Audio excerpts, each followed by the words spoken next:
Señor le bendiga, mis hermanos y amigos. Bienvenidos todos a este lugar. Solamente por la misericordia y la gracia de Dios estamos acá otra vez reunidos y debemos primeramente reconocer eso y agradecerle por ello. Quisiera que me acompañaran mis hermanos a leer el pasaje en el cual estaremos el día de hoy. Vamos a Efesios capítulo 2, Efesios 2, versículo del 11, vamos a leer hasta el versículo 18. Efesios 2, del 11 al 18.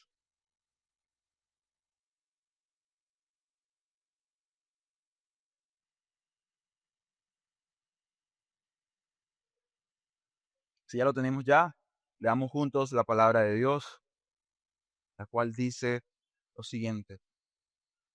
Por tanto, acordaos de que en otro tiempo vosotros, los gentiles en la carne, los que eran llamados incircuncisión, por la que se llama circuncisión, hecha con mano en la carne, en aquel tiempo estabais sin Cristo, ajenos a la ciudadanía de Israel y extranjeros a los pactos de la promesa, sin tener esperanza y sin Dios en el mundo.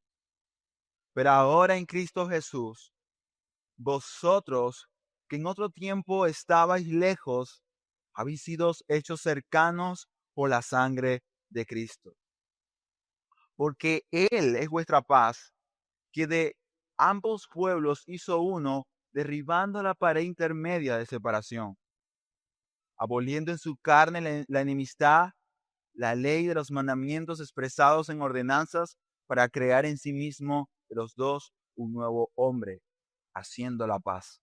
Y mediante la cruz reconciliar a ambos con Dios en un mismo cuerpo, matando en ella la enemistad.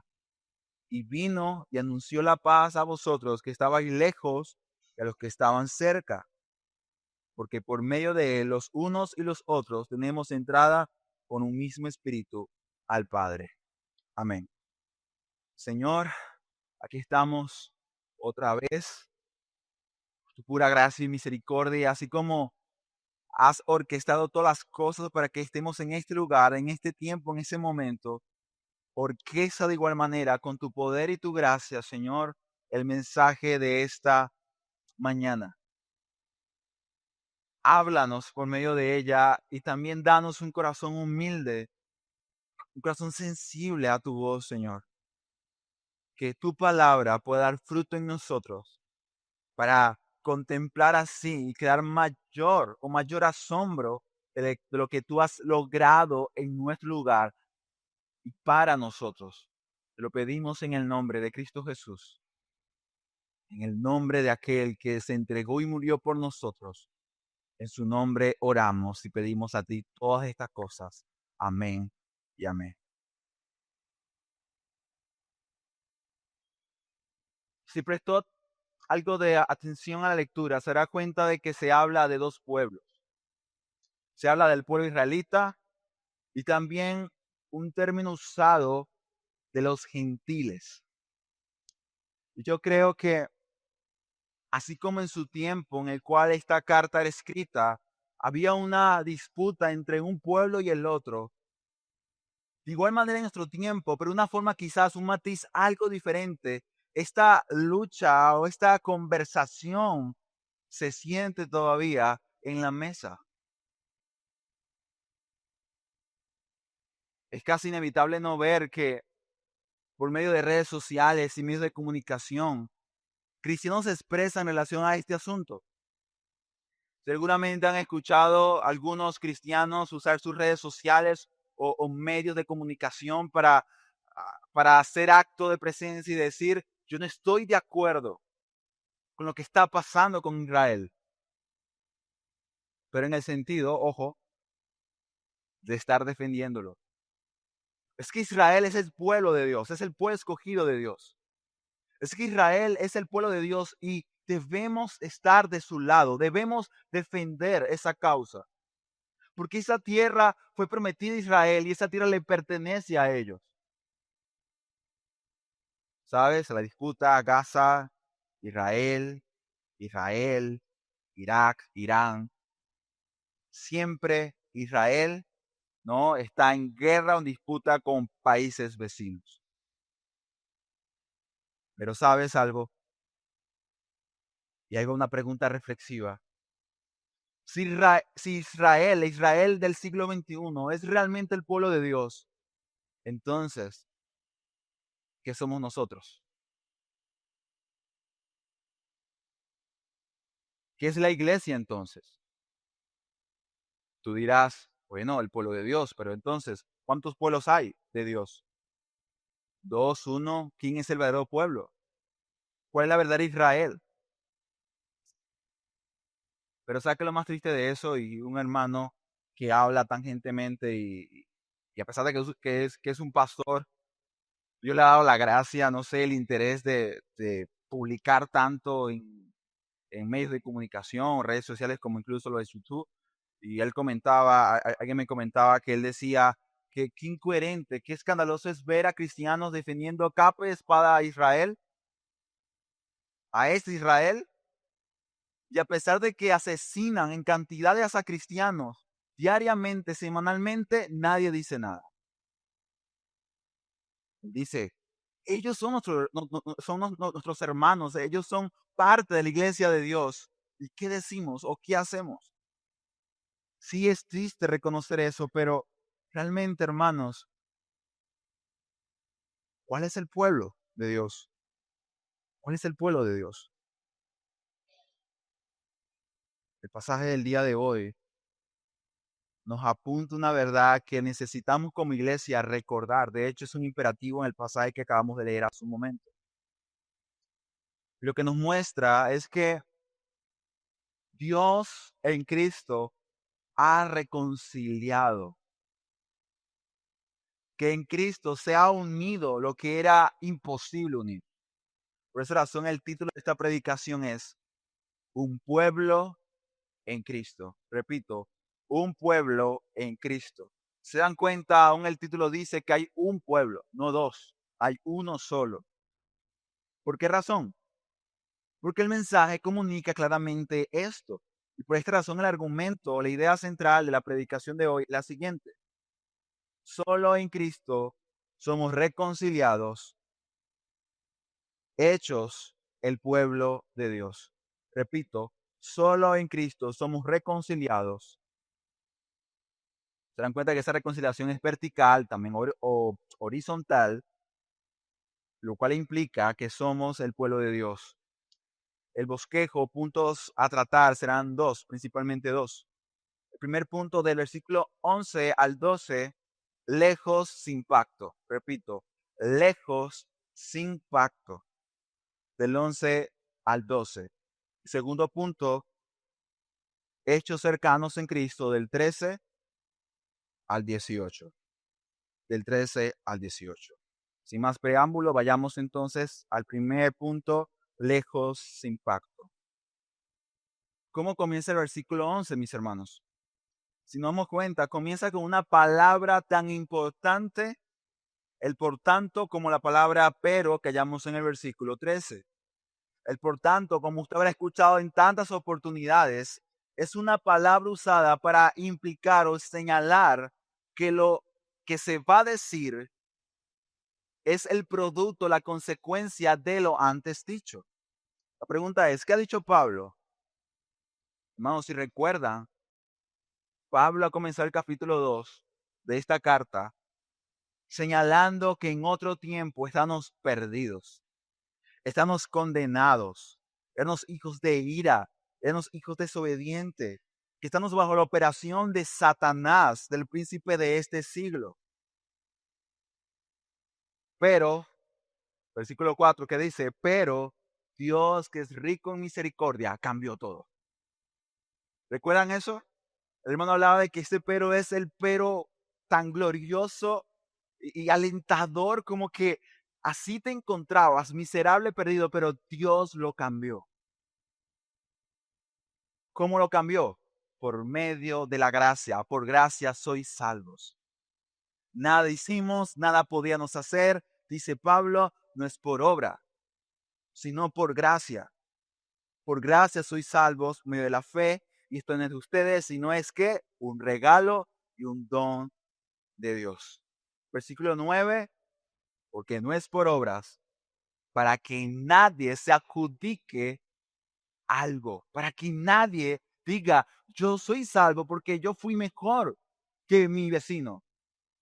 Yo fui mejor que mi jefe, que es ateo. No. La gracia misma nos enseña, la misericordia de Dios nos enseña de que no hay manera, no hay forma alguna en la cual la criatura pueda decir, yo fui salvo por mis medios o yo hice algo para que Dios me salvara. ¿Y cómo Pablo explica esto? Bueno, versículo 10 terminó diciendo de que nosotros somos la nueva creación de Dios. Somos la creación de Dios. Esta expresión, versículo 10, es parecida al comienzo del Génesis, la creación. Dios engendra, ¿cierto? Él da origen y da el comienzo de todas las cosas. Bueno, Dios da el comienzo de la salvación del hombre creando una nueva realidad, una nueva naturaleza. Y esta nueva realidad tiene también una forma de vida, ¿cierto? ¿Qué hizo el Señor? Nos creó y también nos preparó buenas obras para que viviésemos en ellas, para que vivamos en ellas. Ahora, eso es lo que Pablo dijo anteriormente. Ahora dice que, por tanto, dice Pablo, acuérdense de lo que ustedes eran antes. ¿Se dan cuenta, mis hermanos? Pablo no deja de señalar y apuntar y decir, hermano, esto les pertenece a ustedes, pero no es porque ustedes lo han hecho, sino porque es un regalo merecido de Dios. Cuando ellos están recibiendo esto, están escuchando, y es la forma en la cual yo siempre pienso, en la cual Pablo, mejor dicho, Pablo adentra a la iglesia de Éfeso en un tipo de galería donde se ven exhibidas obras. Y Pablo le da un paseo a ellos por este salón de arte, cuyo autor es Dios mismo, y le va mostrando parte por parte los regalos de Dios, las gracias de Dios. Recuerda que Pablo comenzó esta carta alabando a Dios por esas riquezas. La pregunta es, hermanos, ¿realmente valoramos y estimamos lo que Dios ha entregado y ha dado por pura gracia? Por esta razón, Pablo dice, acuérdense.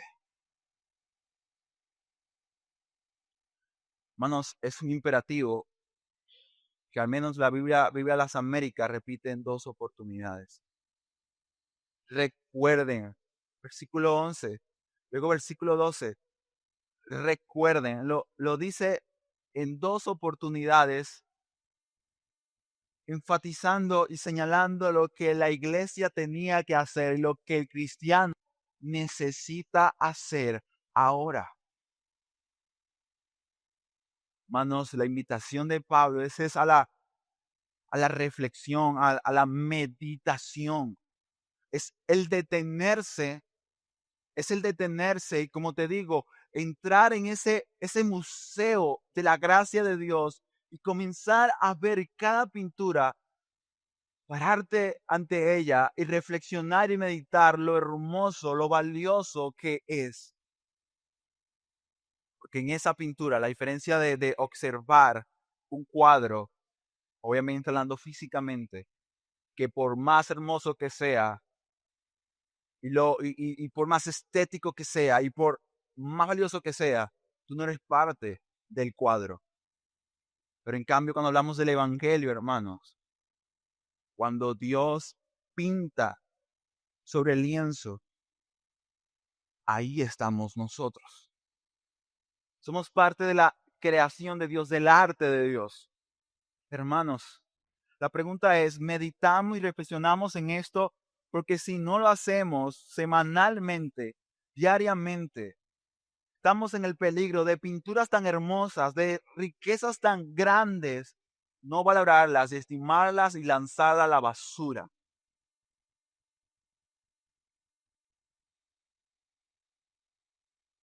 Y no porque dejemos de contemplar, no, nuestros ojos están hechos para ver. La pregunta es, si mis ojos no ven la inmensa gracia de Dios y el Evangelio, entonces, ¿qué están observando? ¿Qué están contemplando? Para que me entiendas, si no entendió lo que estoy diciendo, en que nuestra mente pasa tiempo reflexionando, pensando y repensando. Hermanos, el llamado es mediten, tienen que ver. Pero ¿qué van a ver, hermanos? Versículo 11 y 12, que nosotros antes de Cristo éramos hombres y mujeres sin pacto. Sí, como escuchaste hace un momento, éramos hombres y mujeres sin pacto. ¿Sabes qué implica eso? Si somos hombres y mujeres sin pacto, entonces no hay salvación, no hay misericordia, no hay regalos, no hay bondades, no lo hay. Porque Dios solamente por medio de pactos promete dar al hombre lo que él no merece. Solamente por medio de pactos Dios da gracia, Dios perdona, Dios justifica, Dios salva, Dios redime. Solamente por medio de pactos. Por esa razón Pablo dice en el versículo 11, tratando de describir cómo se encontraban ellos, le dice, hermanos, recuerden, ustedes son gentiles según la carne. Y él señala, recuerden el rechazo que tenían o rechazo que recibe de aquellos que se llaman la circuncisión. Está hablando obviamente de judíos. Recuerden que la circuncisión era una señal del pacto dada a Abraham, ¿cierto? Era una señal del pacto. Entonces, cuando el judío decía a un gentil, eres un incircunciso, le está diciendo, tú eres un hombre sin pacto. Eres un hombre, una mujer fuera del pacto de Dios. Por lo tanto, no eres parte de la comunidad, no eres parte del pueblo de Israel, no tienes a Dios. Por eso Pablo dice, primero, ustedes serán rechazados como incircuncisos. ¿Qué está diciendo Pablo? Segundo, ustedes no tenían a Cristo. Ya va. ¿Cómo es eso? ¿De qué está hablando? Este versículo 12 hay que entenderlo como un todo, porque arriba dice, estaban sin Cristo, pero luego también dice, ustedes no tenían parte con la ciudadanía de Israel. No eran israelitas. Dice, ustedes eran extranjeros a los pactos de la promesa. Por lo tanto, no tenían esperanza y no tenían a Dios en el mundo. Lo que está diciendo, hermanos, si nosotros no tenemos parte en el pacto que se le fue dado a Israel, al pueblo de Dios, entonces no tienen la esperanza de la promesa que había sido dada desde el comienzo a Israel, justamente. Si yo soy parte del pacto, no soy parte del pueblo, entonces no tengo a Cristo, porque si algo se le prometió a Abraham, a Isaac y a Jacob, fue un Salvador, un Redentor. Siempre la promesa fue Cristo, tu simiente. Ahora la pregunta es, ¿será esto importante para nosotros? Sin lugar a dudas. Al menos que no sé, si alguien es judío de nacimiento, levante su mano. Ninguno, ¿cierto? Quizás puedan haber aquí colombianos, posiblemente, país vecino, quizás podrán haber haitianos, y bueno, sabemos que en nuestro país hay de todo un poco, ¿no? Pero en este lugar no hay judíos.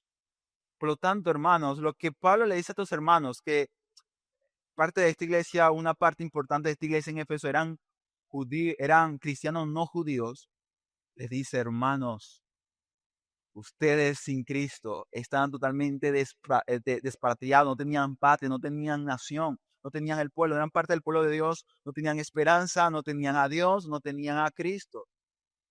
Lo que Pablo está tratando de decir es que ellos están en una gran desventaja en relación al pueblo israelita, porque el pueblo de Israel, escucha bien, tuvo la oportunidad, el privilegio de ser apartado por Dios y Dios quiere tener una relación personal con ellos. Hermanos, solamente Israel conocía al Dios verdadero. Solamente Israel tenía los mandamientos de Dios. Solamente Israel tenía la promesa salvífica de Dios. Solamente Israel. Y nosotros, obviamente, no éramos y no somos parte de ese Israel, no somos israelitas. Pero ¿por qué Pablo señala todo esto? Porque Pablo lo que quiere decir a ellos es, vean lo miserable que se encontraban sin Cristo. Es lo que ellos querían. Es lo que Pablo quería que ellos vieran. Eso es lo que ellos querían.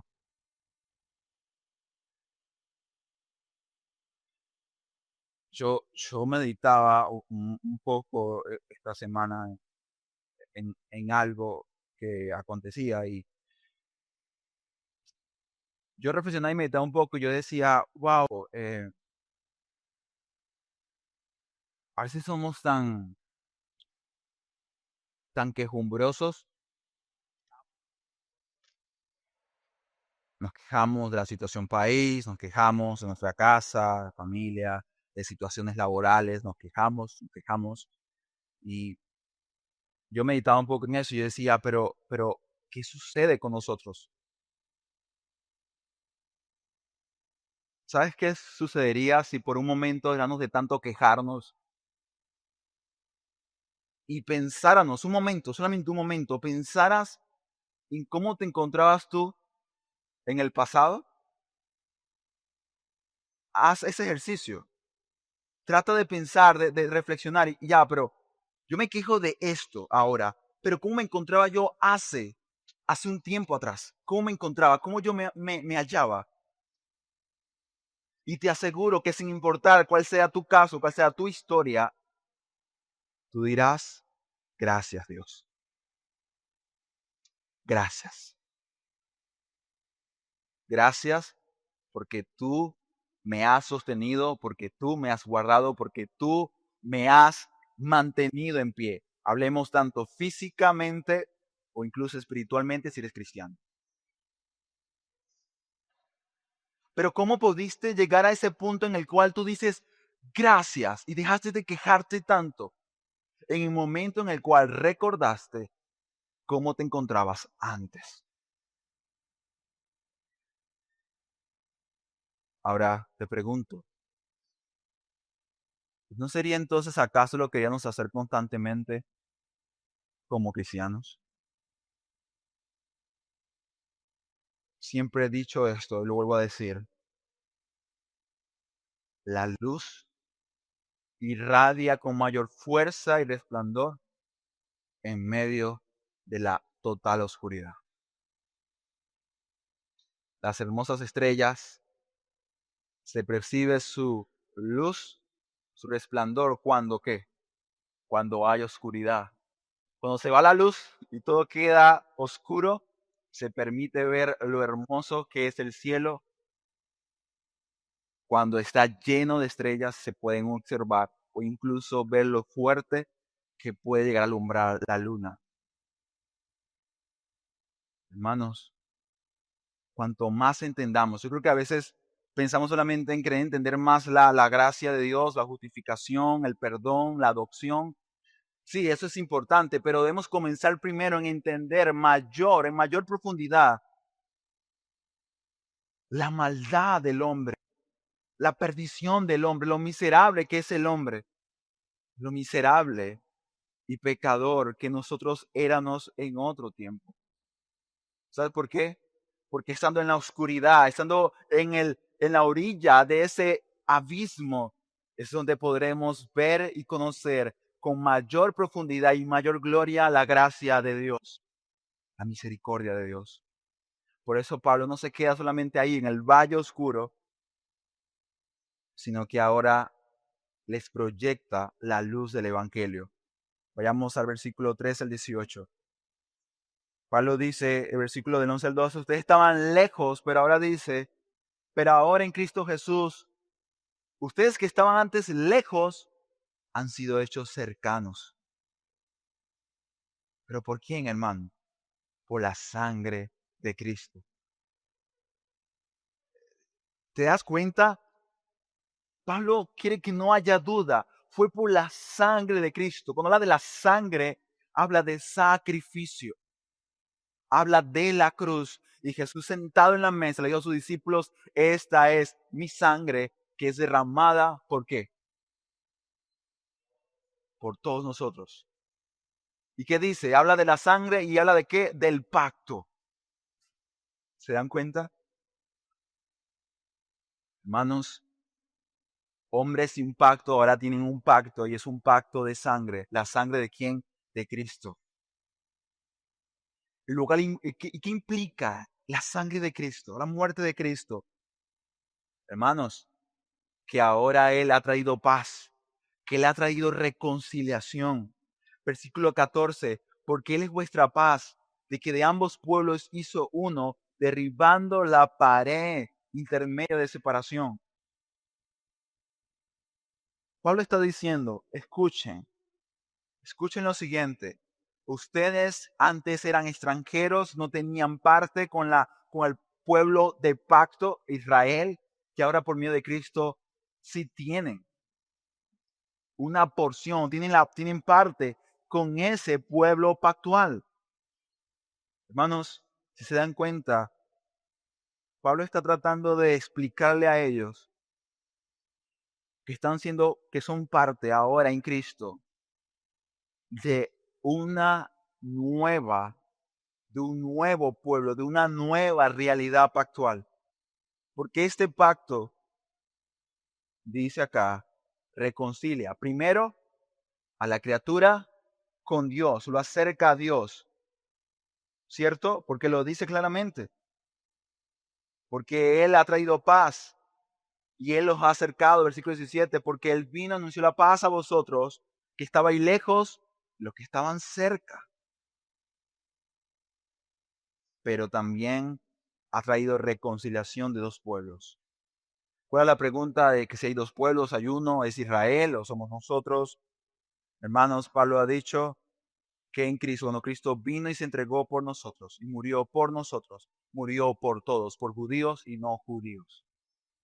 Y que de ellos, de ambos pueblos, del gentil y del no gentil, ha hecho un solo pueblo.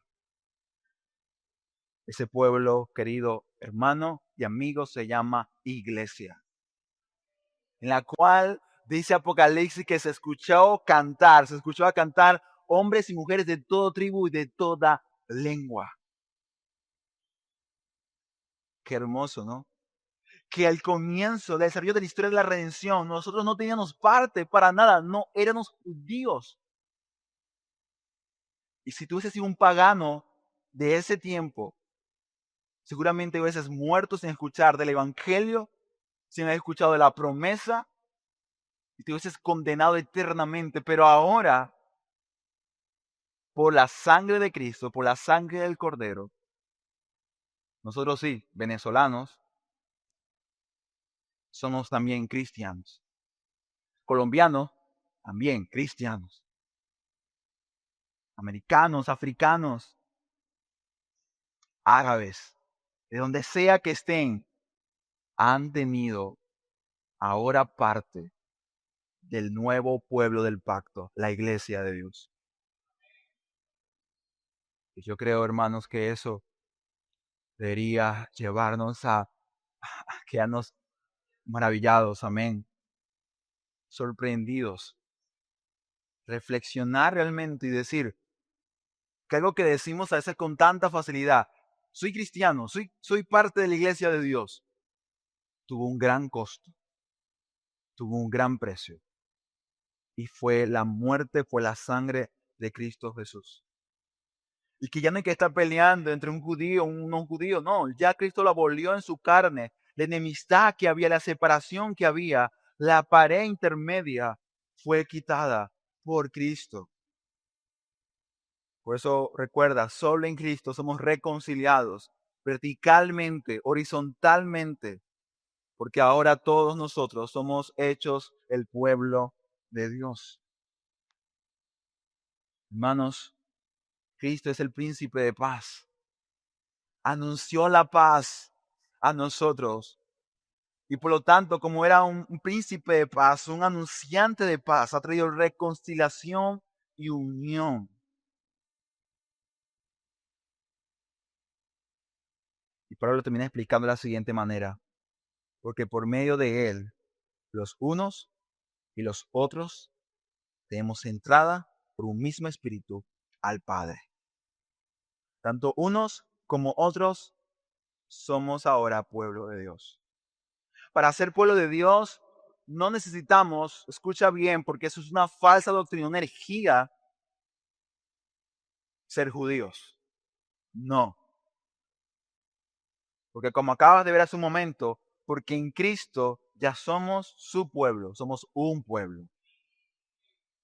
No hay que guardar días, festividades judías, no hay que hacerlo. No hace falta un sacrificio, no es necesario. Ya somos ya el pueblo de Dios por medio de Cristo Jesús. Y cuando decimos que Israel es el pueblo de Dios, entonces te pregunto, ¿de qué pueblo estamos hablando? Porque escucha, otra vez te digo, no hay dos pueblos de Dios, hay uno solo. Hay uno solo. Seguramente, quizás me estás escuchando y hay cosas que colisionan en tu mente. Quizás creciste en un contexto cristiano o incluso en esta iglesia hace muchos años atrás en los cuales nada más faltaba poner una bandera de Israel al fondo del púlpito. Pero no, las cosas son a veces más sencillas de lo que queremos complicarlas a veces. Sencillo. Cristo unió todo. Cristo reconcilió todo. Y por eso nosotros hoy podemos decir que somos un pueblo en Cristo Jesús. Una pregunta para reflexionar y meditar a la luz de lo que acabamos de ver y entender es: ¿qué tanto tiempo nosotros meditamos y pensamos en esto? Damos por sentado de que sí, bueno, soy cristiano, soy pueblo de Dios. ¿Qué hacemos, hermanos? ¿Sabías tú que tu problema para crecer y fructificar, para honrar más a Cristo y ser y mostrar a Cristo en tu familia, en tu trabajo, en tu iglesia, en tus estudios? ¿Sabía que tu problema o la razón por la cual no puedes crecer y te sientes así como estancado y te dices, pero ¿por qué no cambio? ¿Por qué? Porque el cristiano real se puede dar cuenta por medio del Espíritu Santo, ser redarguido por su pecado y darse cuenta de que está viviendo mal.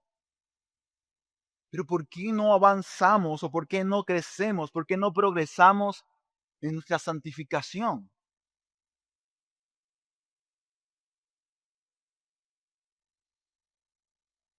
Quiero decirte que el problema no es, bueno, son los tiempos que me ha tocado vivir.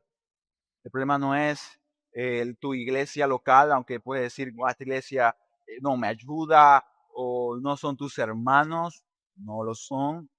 No es tu jefe en el trabajo, no son tus compañeros en el trabajo, no es tu esposa o tu esposo el que tú dices que me está secando espiritualmente. No, no son tus hijos. Esos hijos que son un poco rebeldes y que a veces no ayudan, dirías tú, no ayudan a ser un padre piadoso. No, no es nada de eso.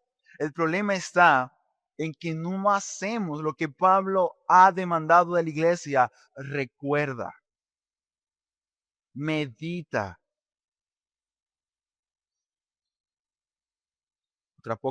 meditación y reflexión en el Evangelio y lo que Cristo ha hecho por cada uno de nosotros es lo que está impidiendo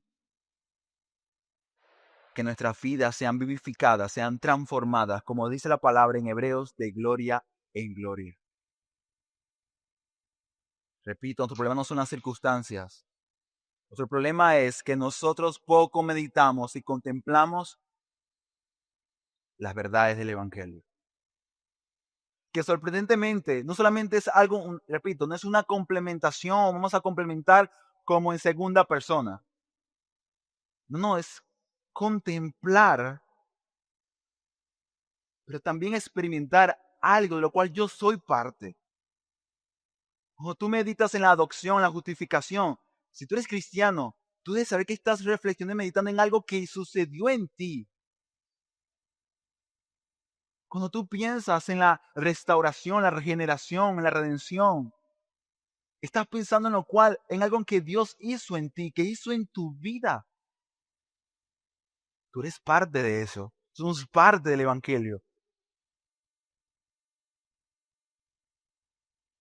Aunque insignificantes y merecedores de todas estas cosas, si tú has sido justificado, perdonado, adoptado por medio de la sangre de Cristo, tú eres parte de la historia redentora de Dios. Porque cuando se habla de los salvados en la historia de la redención, están hablando de ti y de mí.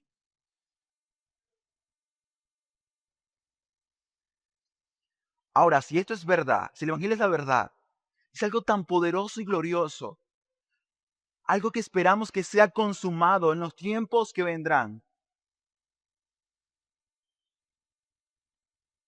¿Dudas tú del poder y del impacto real que tendría esto sobre nuestras vidas si recordáramos estas cosas?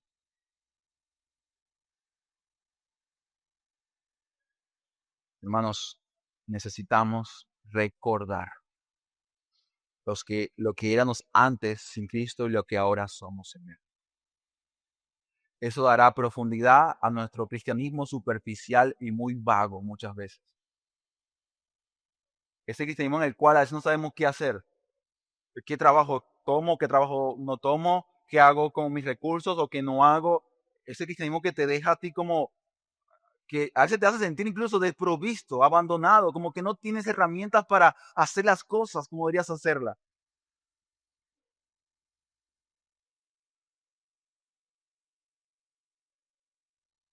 Necesitamos contemplar a Cristo, pasar tiempo meditando en Cristo, en la gloria de Cristo, en la gracia de Cristo, en el amor de Cristo, en la compañía de Cristo, en las promesas de Cristo, en su amor y compasión inexplicable. Pero también necesitamos recordar que su sangre fue el sello de un nuevo pueblo, un pueblo del pacto, un pacto de gracia y redención que ahora es llamado iglesia, y que por esa sangre tú has sido hecho cercano a ese pueblo porque eres parte de ese pueblo. Si te das cuenta, hermanos, a partir de este versículo 11, Pablo está hablando de los regalos de Dios, de las riquezas de Dios, pero en un contexto, escucha bien, de comunidad. Tú has sido bendecido, sí, como una sola persona. La salvación es individual, es un regalo que Dios da individualmente a cada persona, a cada hombre y mujer, a cada niño y joven. Pero escucha bien, hermano, cuando hablamos de las riquezas de Dios, las misericordias de Dios, también se debe hablar y se habla en este pasaje de comunidad. Si te das cuenta, habla reconciliación. Son un solo pueblo, un cuerpo, lo dice el pasaje. Y el domingo que viene, nuestro hermano va a continuar con la argumentación, porque sigue, continúa con el así que. Lo que quiero decirte, y con esto voy terminando, cuando tú meditas en esto, en el pueblo del pacto, estás hablando de una comunidad. Estás hablando de una realidad en la cual hay miembros que son uno parte del otro y el otro que son parte de él. Porque no podemos hablar del pueblo si hay una sola persona, ¿cierto? No se puede hablar en plural si hay una sola persona.